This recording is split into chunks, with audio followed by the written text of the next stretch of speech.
എല്ലാവർക്കും നമസ്കാരം. ഇന്ന് എൻ്റെ ഒപ്പം ഇത്തവണത്തെ സിവിൽ സർവീസ് പരീക്ഷയിൽ 12ാം റാങ്ക് നേടിയ മിഥുൻ പ്രേമരാജ് ഉണ്ട്. മിഥുൻ്റെ സിവിൽ സർവീസ് സ്റ്റോറി എല്ലാ സിവിൽ സർവീസ് ആസ്പിരൻറ്റിനും ഒരു മാതൃകയാക്കാവുന്ന അല്ലെങ്കിൽ പാഠങ്ങൾ ഉൾക്കൊള്ളാൻ പറ്റുന്നതാണ്. മിഥുൻ്റെ ഈ ജേർണി മിഥുൻ നമ്മളോട് ഷെയർ ചെയ്യാണ്. അതായത് സിവിൽ സർവീസ് ആസ്പിറേഷൻ അല്ലെങ്കിൽ ഏതൊരു സിവിൽ സർവീസ് ആസ്പിരൻറ്റും ശ്രദ്ധിക്കേണ്ട കാര്യങ്ങൾ. ഹായ് മിഥുൻ. മിഥുൻ ഈ സിവിൽ സർവീസ് പരീക്ഷയിലേക്ക് വരുന്ന സമയത്ത് ഇതിന്റെ ഇനിഷ്യൽ പ്രിപ്പറേഷൻ എങ്ങനെയായിരുന്നു? ഫസ്റ്റ് ഞാൻ മനസ്സിലാക്കിയത് നമ്മൾ പുതിയൊരു ഫീൽഡിലേക്ക് വരികയാണ്, എസ്പെഷ്യലി ഇനീഷ്യൽ ആസ്പിറൻസിനോടുള്ളതാണ്. അപ്പം ഞാൻ അന്ന് ഫൗണ്ടേഷൻ ഉണ്ടാക്കുക എന്നുള്ളത് തന്നെയാണ് മെയിൻ കാര്യം. കാരണം നമുക്കിതിനെപ്പറ്റി അധികം അറിയില്ല. ക്വാളിറ്റി നോക്കിയാലും എക്കണോമി നോക്കിയാലും നമുക്കൊരു ബേസിക് നോളജ്. അപ്പം ഫൗണ്ടേഷൻ, എൻ്റെ ഒരു കാഴ്ചപ്പാടിലുള്ള ഫൗണ്ടേഷൻ ബിൽഡ് ചെയ്യുന്നത് വളരെ ഇമ്പോർട്ടൻ്റ് ആണ്. That is for the whole journey. And നമ്മൾ കാര്യങ്ങൾ പഠിക്കുന്ന രീതിയിലും മുന്നോട്ട് പോകുന്നതിനൊക്കെ എക്സാം പെർസ്പെക്റ്റിൽ എൻ്റെ ഒരു കാഴ്ചപ്പാടിൽ ആ ഫൗണ്ടേഷൻ ബിൽഡിംഗ് ആയിരിക്കണം ഫസ്റ്റ് സ്റ്റെപ്പ്. ക്വാളിറ്റി ആയി കഴിഞ്ഞാൽ ലക്ഷ്മികാന്ത്, അതായത് സ്റ്റാൻഡേർഡ് ആയിട്ടുള്ള എല്ലാ ടെക്സ്റ്റ് ബുക്കുകളും വിടാതെ കൃത്യമായിട്ട് വായിച്ച് നമ്മുടെ ഫൗണ്ടേഷൻ കോൺസെപ്റ്റ് വൈസ് തന്നെ ആ ഫൗണ്ടേഷൻ സ്ട്രോങ് ആയിരിക്കണം. കാരണം ഗോയിങ് അഹെഡ് അതിൻ്റെ ഇതാണ് എല്ലാത്തിലും ആവശ്യം വരുന്നത്. അപ്പം ഫസ്റ്റ് സ്റ്റെപ്പ് ഫൗണ്ടേഷൻ സ്ട്രോങ് ആക്കുക എന്നുള്ളതാണ്. ആൻഡ് അത് എനിക്ക് അന്ന് തന്നെ വലിയ കുഴപ്പമില്ലാതെ ചെയ്യാൻ പറ്റി. മിഥുൻ പ്രിലിംസിൽ അടുത്തതായിട്ട് മിഥുൻ ശ്രദ്ധിച്ചു എന്ന് പറഞ്ഞത് you did lot of question papers, അതായത് ഇഷ്ടംപോലെ പ്രോബ്ലംസ് സോൾവ് ചെയ്യാം. അപ്പം ഒരു പ്രിലിംസ് ടെസ്റ്റ് സീരീസിന്റെ ഇമ്പോർട്ടൻസ് പ്രിപ്പറേഷൻ എന്താണ്? വളരെ ഇമ്പോർട്ടൻ്റ് ആണ്. ഐ തിങ്ക് അതൊരു കോർ ഇമ്പോർട്ടൻസ് ഉള്ളതാണ്. കാരണം ഇപ്പം എസ്പെഷ്യലി ഇപ്പോൾ ഭയങ്കര അൺപ്രഡിക്റ്റബിൾ ആണ് പേപ്പർ. നമ്മൾ എത്ര വായിച്ചു കഴിഞ്ഞാലും ചിലപ്പോൾ ടാക്കിൾ ചെയ്യാൻ പറ്റാത്ത രീതിയിലേക്ക് UPSC പ്രിലിംസ് മാറിക്കൊണ്ടിരിക്കുകയാണ്. അപ്പം അതിൽ നമുക്ക് ഫുള്ളായിട്ട് അറിയാത്ത കാര്യങ്ങൾ പോലും ബൈ എലിമിനേഷൻ നമുക്ക് കണ്ടെത്തി മാർക്സ് വാങ്ങിക്കുക എന്നുള്ളതാണ്. Finally ultimately we only have to cross the threshold. അപ്പോൾ അതിന് ഈ എന്താണ് നമ്മൾ മൾട്ടിപ്പിൾ പേപ്പേഴ്സ് ചെയ്യുക, പല സോഴ്സിൽ നിന്ന് കിട്ടുന്നതിനെ ഒരു ടെസ്റ്റ് സീരീസ് എന്തായാലും ഞാൻ ഫോളോ ചെയ്യും, കോറായിട്ട് ഫോളോ ചെയ്യും. അതിനൊപ്പം തന്നെ നമുക്ക് ഓൺലൈൻ അവൈലബിൾ ആയ പല ടെസ്റ്റ് സീരീസുകളും പല ഡിഫിക്കൽട്ടി ലെവൽസിലുള്ള പല ലെവൽ ഓഫ് ക്വസ്റ്റ്യൻസ്. അപ്പം നമുക്ക് എന്താണ് അറിയാത്തൊരു ക്വസ്റ്റ്യൻ പോലും ടാക്കിൾ ചെയ്യാനുള്ള ഒരു കോൺഫിഡൻസ് വരുന്നത് ആ ഒരു ഇതിൽ നിന്നാണ്. ഒരു എത്ര ക്വസ്റ്റ്യൻ പേപ്പർ ഇതിന് ഫസ്റ്റ് അറ്റംപ്റ്റ് ചെയ്തിട്ടുണ്ടായിരുന്നു? പ്രിലിംസ് ടെസ്റ്റ് സീരീസ് ഞാൻ ഓൾമോസ്റ്റ് മേ ബി ഒരു ഹിസ്റ്ററി അങ്ങനത്തെ ഒരു കുറച്ച് ഇത് ഒഴിവാക്കി കഴിഞ്ഞാൽ ഓൾമോസ്റ്റ് എല്ലാ ടെസ്റ്റും ഞാൻ ചെയ്തിട്ടുണ്ട്. കൃത്യമായി ചെയ്തിട്ടുണ്ട്. അപ്പം ഫൗണ്ടേഷൻസ് ഭയങ്കര സ്ട്രോങ് ആയിരിക്കണം. നമ്പർ ഓഫ് ക്വസ്റ്റ്യൻസ്, അതായത് maximum number of papers practice ചെയ്യുക. ആൻഡ് ഒരു സെൽഫ് ഇവാലുവേഷനും ഉണ്ട് അതിൻ്റെ. ഇപ്പം എനിക്ക് മനസ്സിലാക്കിയിടത്തോളം പ്രിലിംസിൽ നമ്മൾ നമ്പർ ഓഫ് അറ്റംപ്റ്റ്സ് വളരെ ക്രൂഷ്യലാണ്. കാരണം മാർക്ക് പോകുന്നത് അത്ര ഇതാണല്ലോ. അപ്പോൾ ഓരോരുത്തർക്കും ഓരോരുത്തരുടേതായ സ്ട്രാറ്റജി ഉണ്ടാവും. എൻ്റെ സ്ട്രാറ്റജി എന്ന് പറയുന്നത് ഫസ്റ്റ് ഇനീഷ്യലി ഞാനൊരു 3 ഇതിലാണ് പ്രിലിംസ് അറ്റംപ്റ്റ് ചെയ്യുക. അതായത് 3 റൗണ്ട്. ഫസ്റ്റ് റൗണ്ടിൽ 100% ഷുവറിലൊക്കെ ഞാൻ എഴുതും. അതിൻ്റെ നമ്പർ വെച്ചിട്ടാണ് ഞാൻ അതിൻ്റെ പേപ്പറിൻ്റെ ഒരു ഡിഫിക്കൽട്ടി അസസ് ചെയ്യുക. ഇപ്പം ഞാൻ 100% എനിക്കൊരു 30-35 പറ്റുമെങ്കിൽ അത് കുറച്ചൊരു ഡിഫിക്കൽട്ടായിട്ടുള്ള ഒരു എക്സാം ആണെന്ന്. അപ്പം അതിനനുസരിച്ച് എൻ്റെ ടോട്ടൽ നമ്പർ ഓഫ് അറ്റംപ്റ്റ്സ് ഞാൻ കുറയ്ക്കും. ഇപ്പോൾ ഒരു 45 ക്വസ്റ്റ്യൻസിൻ്റെ മുകളിലൊക്കെ എന്ന് പറഞ്ഞാൽ അത് റിലേറ്റീവ്ലി ഈസി പേപ്പറാണ്, 100% അറിയാമെന്ന് പറയുന്നത്. അപ്പം ഒരു 90 അങ്ങനത്തെ. അപ്പം ഇത് ലൈക്ക് കൊടുത്ത പ്രിലിംസിലൊക്കെ എനിക്കിങ്ങനെ എൻ്റെ അറ്റംപ്റ്റ്സ് എനിക്ക് കിട്ടാത്ത പോലെ ഞാൻ 65 അറ്റംപ്റ്റ് ചെയ്തുള്ളൂ. ദാറ്റ് വാസ് അത് ഒരു ഫെയിലിയർ ആയിരുന്നു. അത് അന്ന് കൃത്യമായി കൊടുക്കാൻ പറ്റിയില്ല. ബട്ട് മറ്റ് പരീക്ഷകളിലൊക്കെ എനിക്ക് നന്നായി ചെയ്യാൻ പറ്റിയത്. അപ്പോൾ ഇതും പ്രാക്ടീസോടെയാണ് വരുന്നത്. ലൈക്ക് അതിൻ്റെ ക്വസ്റ്റ്യൻ പേപ്പറിൻ്റെ ഡിഫിക്കൽട്ടി അസസ് ചെയ്യുക, എത്ര അറ്റംപ്റ്റ്സ് നമ്മൾ ചെയ്യണം എന്ന് നമുക്ക് മനസ്സിൽ വരുത്തുക. ആൻഡ് ഇതും നമ്മൾ സെൽഫ് ഇവാലുവേറ്റ് ചെയ്ത് നമ്മൾ കണ്ടെത്തേണ്ടതാണ്. പിന്നെ ഞാൻ ഒരു 100 മാർക്സ്, അറൌണ്ട് 100 മാർക്സ് കൺസിസ്റ്റൻ്റായി നമ്മൾ ചെയ്യുന്ന അക്രോസ് പല ഡിഫിക്കൽട്ടീസ് ചെയ്യുന്ന കിട്ടിക്കഴിഞ്ഞാൽ ഐ തിങ്ക് ഇറ്റ്സ് നമുക്കൊരു കോൺഫിഡൻസ് ബൂസ്റ്ററാണ്, നമുക്കത് ചെയ്യാൻ പറ്റും. ഫൗണ്ടേഷൻ സ്ട്രോങ് ആയിട്ട് വെക്കും. അതെ, ടെസ്റ്റ് എടുക്കുന്നു. ടെസ്റ്റ് വെറുതെ എടുക്കുകയല്ല ചെയ്യുന്നത്, അതൊരു സെൽഫ് ഇവാലുവേഷൻ ആയിട്ട്. And from that point you become or you reach that point where you can actually say that okay, this is a difficult paper, attempting 85 questions would be fine, but this is an easy paper, I might go up to 95. Okay, അത് എൻ്റെ സ്ട്രാറ്റജിയാണ്. പല സ്ട്രാറ്റജികൾ ഞാൻ കേട്ടിട്ടുണ്ട്. ഞാനിപ്പോൾ എൻ്റെ strategy understood. Okay, then let's move to the next stage, mains. അവിടെ എന്താണ് ശ്രദ്ധിക്കേണ്ടത്? Mains it's all about writing, no doubt. Right ഇതാണ് മന്ത്ര, ഐ വുഡ് സേ. അതാണ് ഇപ്രാവശ്യം എനിക്ക് വ്യത്യസ്തമായി ചെയ്യാൻ പറ്റിയതും. അഗെയിൻ നമ്മുടെ foundations is always there across the 3 sectors. അതിലുപരി മെയിൻസിൽ ഞാൻ പറഞ്ഞ പോലെ ഞാൻ നോട്ട്സ് ഉണ്ടാക്കി. And that was also game changer for me. ഓരോ ടോപ്പിക്കിലും ഞാൻ പറഞ്ഞ പോലെ ഇതൊരു 5 പോയിന്റ്സ് 3 പോയിന്റ്സ് വെച്ചിട്ട് എന്നിട്ട് ഞാനിത് റിവൈസ് ചെയ്തു. അപ്പോൾ ഈ matter is there with me. എനിക്ക് ആ ഒരു ക്വസ്റ്റ്യൻ കാണുമ്പം എനിക്ക് immediately I know these 5 points ഉണ്ട്. എനിക്കതിൻ്റെ പല ഡയമെൻഷൻസ് എഴുതാൻ പറ്റും. മുമ്പുള്ള പരീക്ഷകൾ എനിക്കിതായിരുന്നു, ബിക്കോസ് എനിക്കറിയാം, കാര്യങ്ങൾ അറിയാം, പഠിച്ചിട്ടുണ്ട്. ബട്ട് എനിക്കത് അവിടെ നിന്ന് ഐ ഹാവ് ടു എക്സാം ഹാളിൽ നിന്നാണ് ഞാനത് ചിന്തിച്ച് ആ പോയിന്റ്സ് ഉണ്ടാക്കുന്നത്. ഇത്തവണ നേരെ മറിച്ച് നോട്ട്സ് ഉണ്ടാക്കി അത് റിവൈസ് ചെയ്ത് എല്ലാ ഇമ്പോർട്ടൻറ്റ് ടോപ്പിക്സും നമുക്ക് ടോപ്പിക്സ് ഒക്കെ ഏതാണ് ഇമ്പോർട്ടൻറ്റ് നമുക്ക് കിട്ടും, കാരണം ഇനഫ് റിസോഴ്സസ് ആർ അവൈലബിൾ. ഇഷ്ടംപോലെ കമ്പൈലേഷൻസ് അവൈലബിൾ ആകുമ്പോൾ സ്വന്തമായിട്ട് നോട്ട് ഉണ്ടാക്കുന്നത് എന്തിനാണെന്ന് കുട്ടികൾ ചോദിക്കാറുണ്ട്. അതിനെന്താണ് ഇതിന്റെ അഭിപ്രായം? അതാണ്, അതായത് ഇപ്പം നമ്മൾ ഉണ്ടാക്കിയ നോട്ടാണ്, അപ്പം ഇറ്റ്സ് ദെയർ, അതിൻ്റെ ഫ്രെയിം വർക്ക്. മറ്റേ നമ്മളൊരു കാര്യം പഠിച്ച് അപ്പം അത് റീകളക്ട് ചെയ്യാൻ ബുദ്ധിമുട്ടാണ്. പിന്നെ നമുക്ക് ആക്ച്വലി എക്സാമിൻ്റെ റിക്വയർമെൻറ്റ് വളരെ ചെറുതാണല്ലോ, അതായത് നമ്മൾ 250 മാർക്സിൽ എഴുതുന്നുണ്ട്. അപ്പം there is a limit to the number of points you can write. അപ്പം അതിൽ മാക്സിമം ഡയമെൻഷൻസ് ഉൾക്കൊണ്ട് മാക്സിമം പോയിന്റ്സ് ഇതാക്കാം.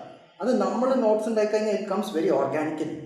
മറ്റേത് നമ്മൾ ആ കമ്പൈലേഷനുള്ള ഇതുണ്ടല്ലോ അവിടെ ഉണ്ടല്ലോ എന്ന് ആലോചിച്ച്, മറ്റേത് ഇറ്റ്സ് ഓൾറെഡി ദെയർ.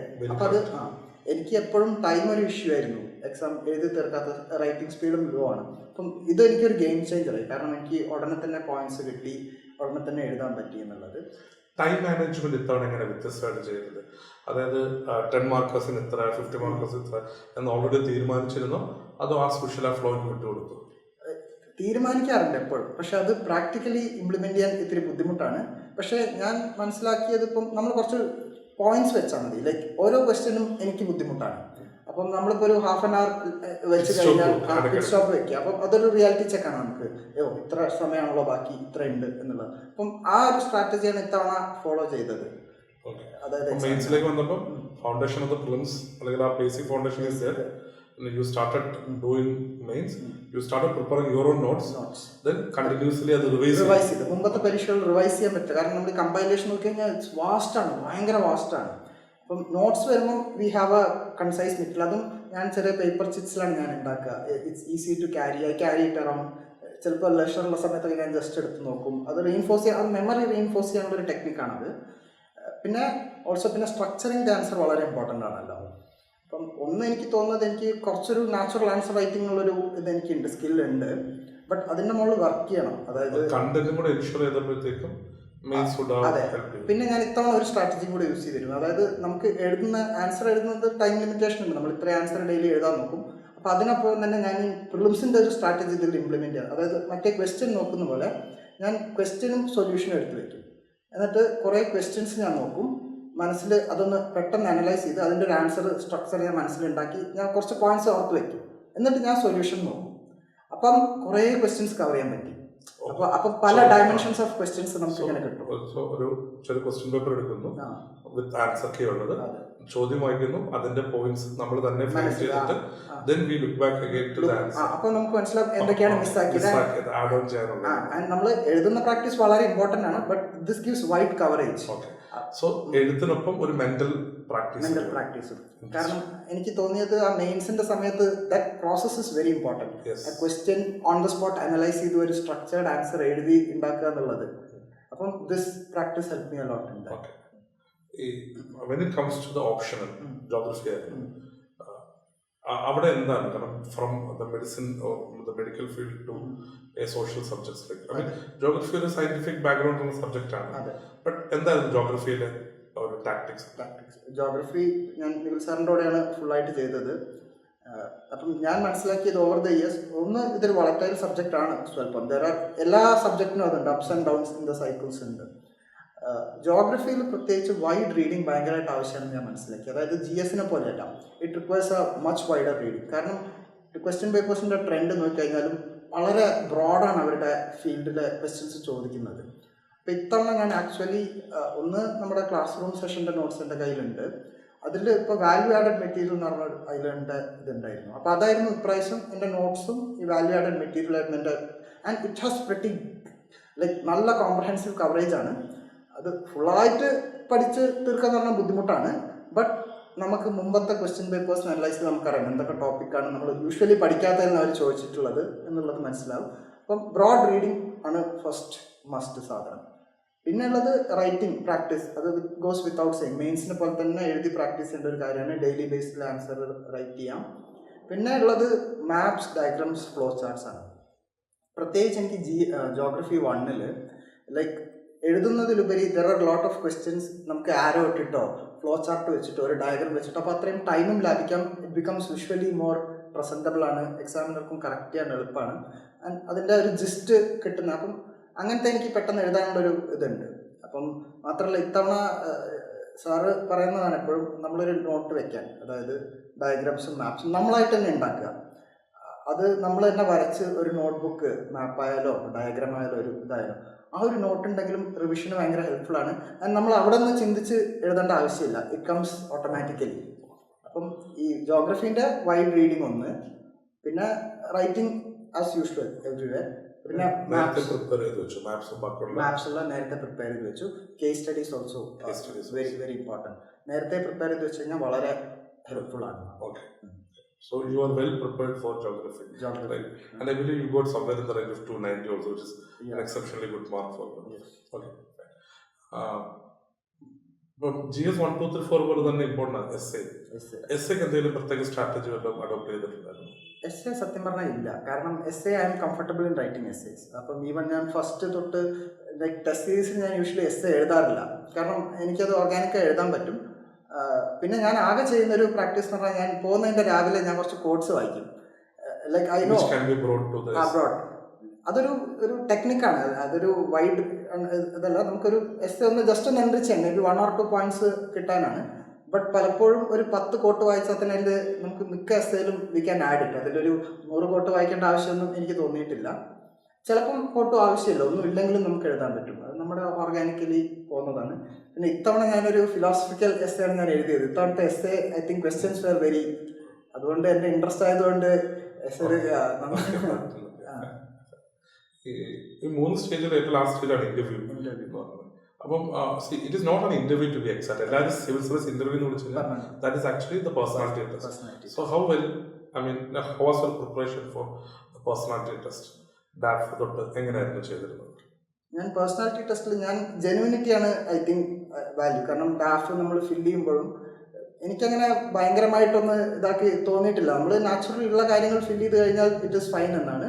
പിന്നെ ഡാഫിൽ we should be well versed, കാരണം നമ്മൾ എഴുതുന്ന കാര്യങ്ങളാണ്, നമ്മളത് കൃത്യമായി എഴുതി കഴിഞ്ഞാൽ ഇറ്റ്സ് ദെയർ. നമ്മളത് പിന്നെ പ്രിപ്പയർ ചെയ്യുന്നത് പിന്നെ നമ്മളത് പ്രസൻറ്റ് ചെയ്യുന്ന രീതി ഷാർപ്പൺ ചെയ്യാനുള്ളതാണ്.